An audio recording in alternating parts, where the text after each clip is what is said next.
Quando nós pensamos no fator masculino, né, a avaliação do espermograma, é muito importante que nós avaliemos a concentração. Eu preciso ter mais do que 15 milhões de espermatozoides ali por ml do ejaculado. A motilidade dos espermatozoides é extremamente importante. E essa motilidade ela tem que estar acima de 40%. O próprio número de espermatozoides também, mais do que em torno aí de 40 milhões por ejaculação. E nós vamos avaliar também a vitalidade, a morfologia. O Kruger ali tem que estar acima de 4%.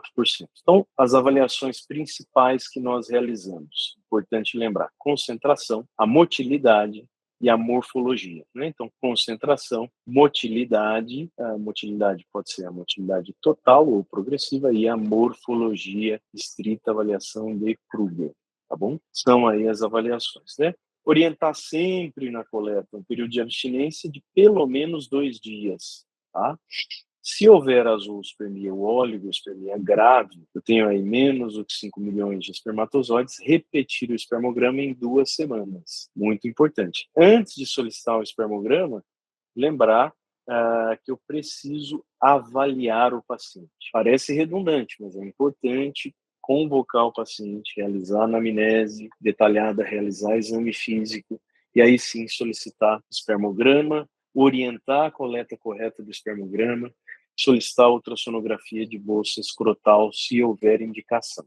Tudo bem? As pessoas costumam pular, importante reforçar. O parceiro nós devemos também investigar detalhadamente. Examinar também o parceiro faz parte, né, da nossa propedêutica inicial. Então, resumindo aqui, pessoal, resumo do nosso manejo inicial. Do ponto de vista da avaliação da paciente mulher, nós vamos pensar em reserva ovariana, vamos pensar em ovulação. Aqui está muito relacionado à idade e a histórico ginecológico, né? A avaliação dos ciclos menstruais, presença de hiperandrogenismo, né? De sintomas, sinais de hiperandrogenismo. Vou avaliar fator uterino, fator tubo-peritoneal, outros fatores e lembrar também da avaliação do parceiro, né? Como que eu avalio a reserva ovariana?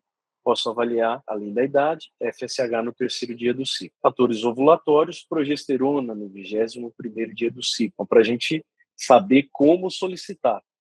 Muitas vezes eu também já vi o pessoal solicitar somente, né? FSH, progesterona, estradiol, né? Mas não especificar a coleta correta, nem qual dia do ciclo deve ser coletado. E muitas vezes o laboratório não dá esse feedback também, né? Não registra para nós em qual dia do ciclo foi coletado, se foi coletado realmente no dia adequado àquele exame. Fator uterino nós vamos avaliar com ultrassom transvaginal, fator tubo peritoneal, lembrar da esterossalpingografia, outros fatores possíveis. Vamos avaliar hipotireoidismo, vamos avaliar diabetes, né, glicemia em jejum, posso avaliar prolactina, devo avaliar principalmente esses fatores. Do ponto de vista do homem, exame físico, anamnese, exame físico e espermograma. Aqui os exames padrão ouro, né, nem sempre estarão disponíveis para nós, vão ser realizados no ambulatório de infertilidade. Quando a gente pensa aqui em manejo inicial, né, não pensaremos nestas situações aqui. O manejo inicial é modificação de estilo de vida e orientação da sexualidade,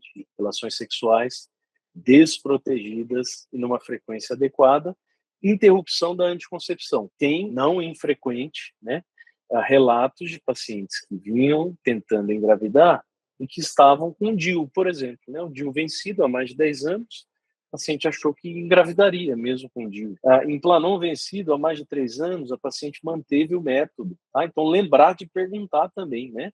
Se existe algum método perdido ali, parece brincadeira, parece piada, mas é importante, dentro do meu histórico ginecológico, fazer esse questionamento. Aquela paciente que pretende engravidar. E agora a gente vai falar um pouco de medicamentos e reprodução assistida. Antes disso, medidas gerais, frequência de coito, controle do peso, né? Uma das principais causas de infertilidade também é a obesidade, hábitos de vida, já falamos, hábitos de vida saudável, também tentativa de redução do estresse, né? Então, aqui, pessoal, vai entrar o projeto terapêutico singular, né?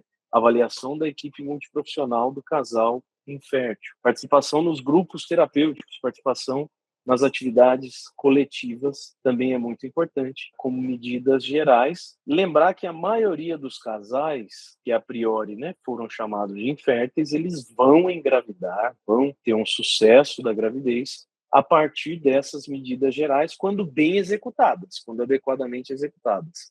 Então, não depositar todas as esperanças somente na investigação. À medida que eu vou investigando, eu vou prevenindo infertilidade também, né?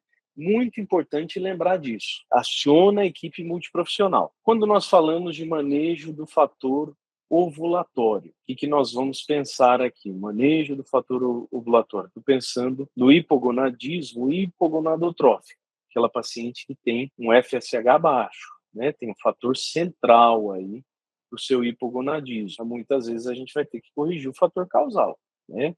Vou ter que realizar exame de imagem ali, tomografia, né?